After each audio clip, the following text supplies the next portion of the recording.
Hello, and welcome back to It's on the Ledger. In this tutorial, we'll be showing you around an account page and what happens to the ledger when you create a new account. We're going to be looking at It's on the Ledger A. When the page loads, it will look just like this for an account, although the information relevant to each account will of course be different.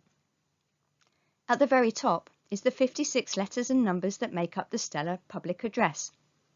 All Stellar public addresses begin with the letter G. When talking about accounts, most people only tend to reference the last 4 digits of an address, which is great when there's only 7 million accounts.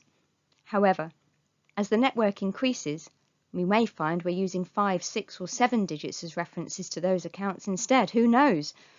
But for now, in these tutorials, we will only be referring to the accounts by their last 4 letters or federation addresses. Let's take a look at some more on the account page. Underneath the address at the top left is the summary. We can see that the account has made 1 payment, no trades, and it was created on the 30th of May 2022 at 4:33 p.m. And underneath we can see the account that's created it. This is the parent to the IOTL account, and it's the main It's on the Ledger account. We can also see so far the activity on the account is 0 for both yearly and monthly.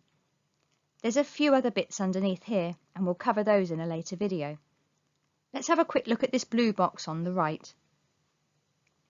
A blue box indicates an asset. This blue box is for XLM, and it shows the quantity of the asset being held by the account. Here we can see we've got 50 XLM, and we'll find out where that came from in a moment. Underneath the blue box is the balance history graph. Not a lot going on here, and it confirms the activity rate of being 0, because the account has only got 1 day's worth of information on it. At the bottom, we have a record of the transactions that have taken place. So let's have a look at this in a bit more detail. Every transaction will be laid out the same. The timestamp of the transaction is on the right, the details of the transaction in the middle, and the ledger operation number is on the left. Let's break this down a bit more, as I'm sure we've seen some of this information before.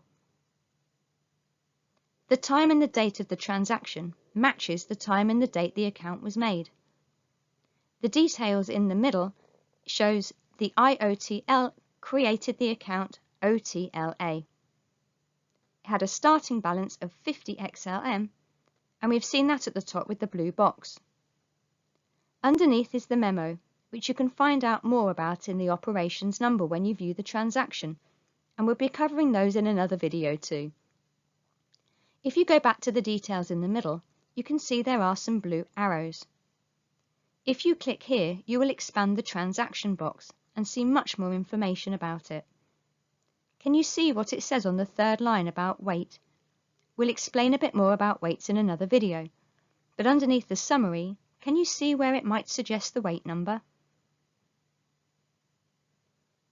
For every transaction, it will always be recorded in the All Operations tab, but it may only appear in one or more of the tabs on the right as well. When an account is created, it requires funding from another account, the parent, to create it. And because there is a movement of an asset from one account to another, it will also show up under payments. The graph is currently empty, but we can see underneath there's an entry in the ledger. Sometimes the graphs can take a few minutes to catch up with the ledger, and it's quite possible the screenshot was taken too early. We'll try and show you another example in another video. But for now, let's see where else, other than the Payments tab, a new account being opened would show. It also shows up under Settings, because the new account created was set into the ledger. It's exactly the same transaction on each tab. And if you click those blue arrows again under Details, you can expand the transaction and see more information. Any blue writing you see on any page on stellar.expert will take you to a different page on the ledger.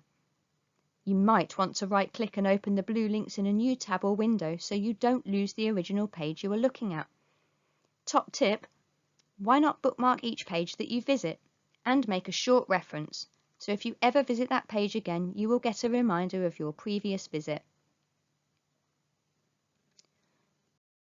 You won't find new accounts added under offers or active offers either.